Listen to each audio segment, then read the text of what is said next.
Thank you, Mr. Speaker. I am pleased to have a chance today to discuss the latest iteration of the Liberals' budget implementation legislation, Bill C-63. Mr. Speaker, when the Liberals were running their election campaign back in 2015, they made a number of promises to Canadians. One of those promises was that they would incur a small deficit of less than $10 billion. During that same time, they also promised that they would balance the budget by 2019. We now know that neither of these things are true, and that every time the Prime Minister gives with one hand, he takes more with the other. Now, Mr. Speaker, as the Liberals like to make up words and change their meaning, I have made up a word for this action that they do. It's called dyspocketnesia, which means using one hand to take from one pocket to the other and forgetting about it. When the Minister of Finance tabled the government's fall economic statement just a couple of weeks ago, he confirmed that the Liberals are borrowing $20 billion this year to pay for their out-of-control spending. Let me repeat that number, Mr. Speaker. $20 billion this year alone. That means that the current deficit is more than double what the Liberals initially promised. This also means, as confirmed by the government, that the budget will never be balanced under this Prime Minister. Of course, with reckless spending comes the need to increase taxes, which is in part what Bill C-63 will do. Since the Prime Minister is adding debt at twice the rate he promised, and since his government projects that debt will grow every year into the future, someone needs to foot the bill. Unfortunately, for my constituents and for all Canadians, it is the taxpayer who will bear the burden of this government's irresponsible spending. I say all this because the Liberal track record of broken promise after broken promise has fostered an environment of distrust and skepticism among the residents of my riding and certainly across the country. The Liberals constantly say that they are helping middle class and those who wish to join it, and yet over 80% of the middle-class Canadians are now paying more taxes than they did under once the Prime Minister took office. Bill C-63 will not help these people, but rather will push our country further and further into debt. Mr. Speaker, the 8% figure that I just quoted does not even include a measure that will drastically affect my constituents in a multiple of ways. That measure is a carbon tax. Or have they hoped that Canadians had forgotten about that? Because that's 54 days away. The good people in my riding just simply cannot afford another tax, and certainly not one that will affect so many aspects of their lives. They will now need to pay more to heat their homes, to drive their cars, run their tractors and combines, get to work and see their doctor, and to operate their businesses. Now, Mr. Speaker, what do these people get from their government in return? Mr. Speaker, well, I would like to say that my riding is currently booming with government-funded infrastructure projects that it sorely needs, but that would be a lie. I would like to tell my constituents that in return for the increases in their household bills due to a carbon tax, they would have a government that cares about Western Canada. But I definitely can't say that under the Liberals. I would very much like to tell the small business owners in my riding that the government will start making life easier for them by not changing the tax rules to the point that they are unsure of their businesses and whether they will even be viable in the future. But alas, I cannot do any of these things. This government lacks the credibility as shown by their dismal track record, and Canadians expect better. One of the major measures contained in Bill C-63 that I would like to touch on is regarding the Asian Infrastructure Investment Bank and the effect that this investment will have on Canadians. The Liberals are investing $500 million, that's right, $500 million, to be a part of an investment bank in another country. You would think that an investment of that size would be overwhelmingly beneficial to the Canadian public, especially given that the federal government is not exactly swimming in dollars at this moment.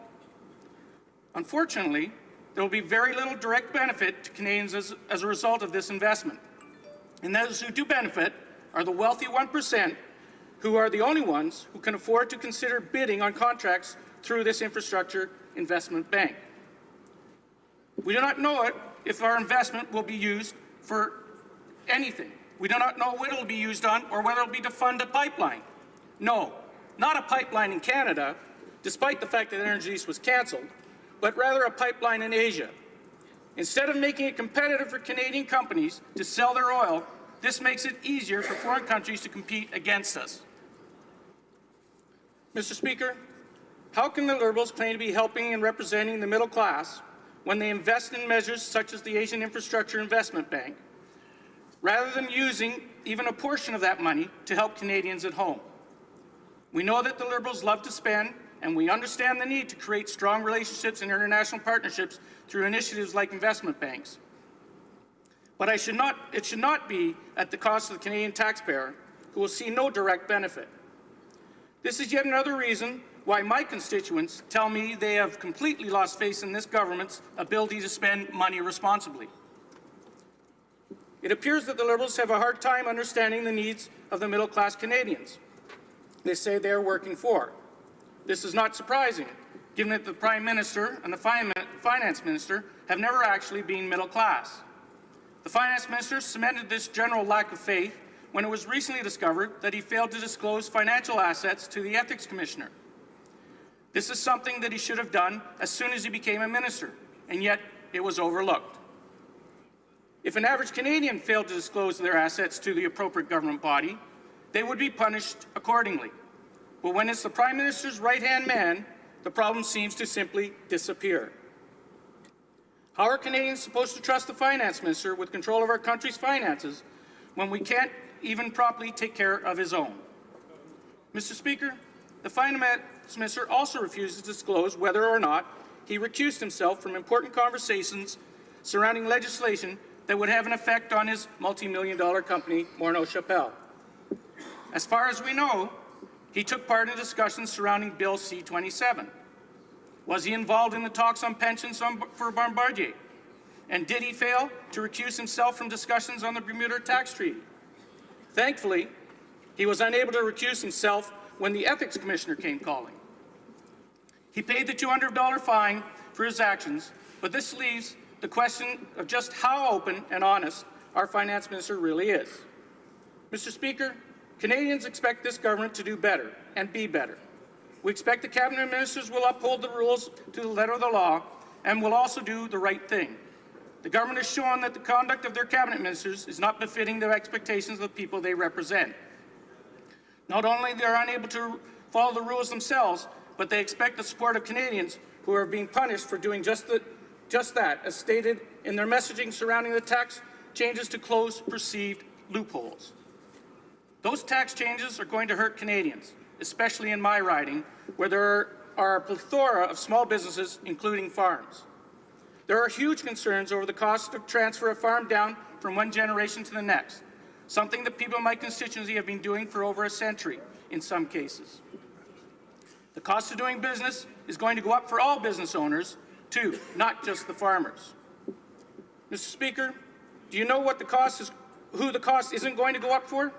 The Prime Minister and the Finance Minister, whose family fortunes are safely tucked away and will be unaffected by these tax changes.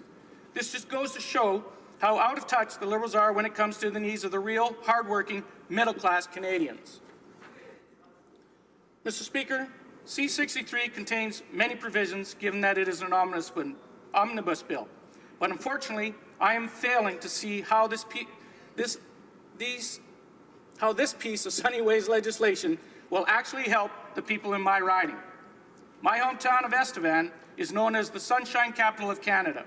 And even with that moniker, everyone knows that the Liberals are not building green transit lines in rural Saskatchewan. On this side of the House, we believe in responsible government spending, lower taxes, and making life more affordable for every Canadian. We have learned that we absolutely cannot trust this Prime Minister to give Canadians a tax break. In fact, the only thing that we can trust is that he will continue to break his promises and put us further and further into debt, one tax increase at a time. This is not what my constituents want, it is not what Canadians want, and we will continue to fight the Prime Minister's continued tax hikes every step of the way. Thank you, Mr. Speaker.